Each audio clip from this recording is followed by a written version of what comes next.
Welcome to Transforming the Toddler Years, a Core 4 parenting podcast blending soul and science-based strategies to empower pandemic moms like you, raising kindergarten-ready kids.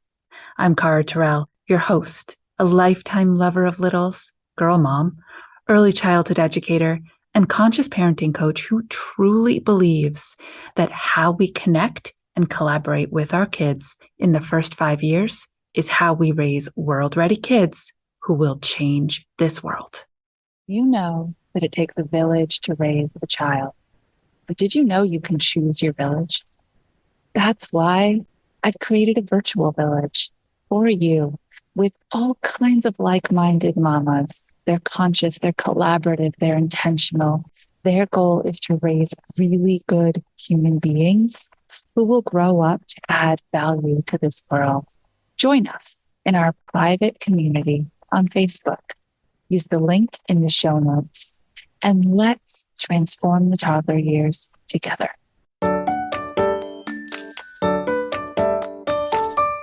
Welcome back to the Transforming the Toddler Years podcast. Today, we're talking about regression. It is a word that as parents, we really don't want to hear, let alone experience, but we know it happens. We know it happens with kids. You hear 4-month sleep regression a lot. You hear the word regression when you have another baby. Oh, I wonder if my toddler is going to regress. So what does it really mean? Regression means to not be able to do something with complete mastery that you had once shown that you'd mastered. That's regression, going backwards. Now we know in life we go back to go forward.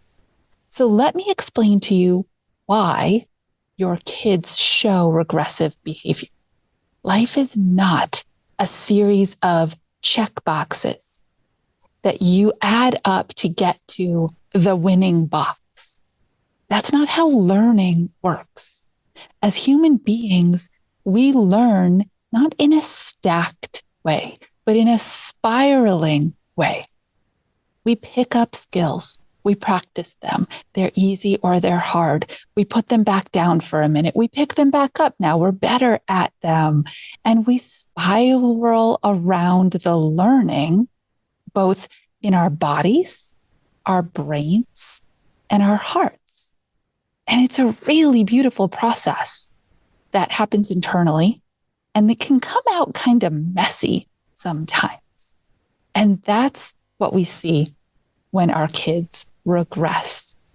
So aside from the obvious regressive spaces that I've already just talked about, I want to explain to you why it looks like your child can't do something that they used to be able to do very random, very out of the blue.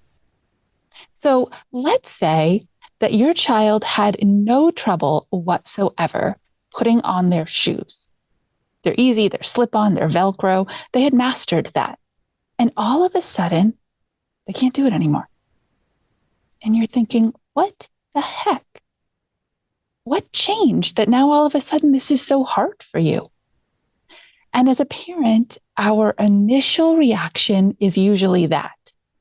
Okay, talking to our kids. Why can't you do this anymore? You used to be able to do this. I know you can do this. But your child is struggling. Why? Look around your environment. Look beyond the walls of your home for something else that they are learning for the first time.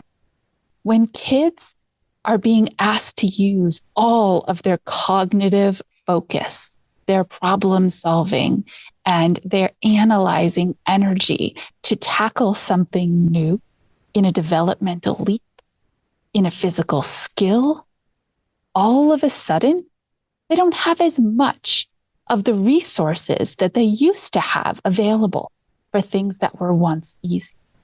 So if you see this happening, celebrate. Wow, my child is learning something big. They're practicing something really new in their life right now. they're going to come out smarter, more aware, more able. And once they master that other thing that they've been practicing and putting so much attention and intention and focus on, the ability to put those shoes on easily will come right back. I know it can be hard while you're living inside of it. It can be frustrating. You think maybe you did something or they didn't actually really have that skill in the first place. It's just not true. I think I might say this almost every single episode, but it's something we just can't hear enough because it doesn't seem believable, but it is. 85% of the physical growth, the size of your child's brain is done by 5 years old. Some statistics say as much as 90% of brain growth is done by 5 years old. That's a lot of learning. That's a lot of growing. That's a lot of neural pathways that they're seeing the cause and then experiencing the effect. And they're happening over and over. And they're layering on all this newness in such a small amount of time. It is overwhelming. And they need the freedom to be able to not get things quite right that they used to in order to learn these new, bigger, better 2-year-old, then 3-year-old, then 4-year-old, then 5-year-old skills. Give them the flexibility and space and let them amaze you at what they can do. Until our next episode, stay mindful and proactive as you transform the toddler years.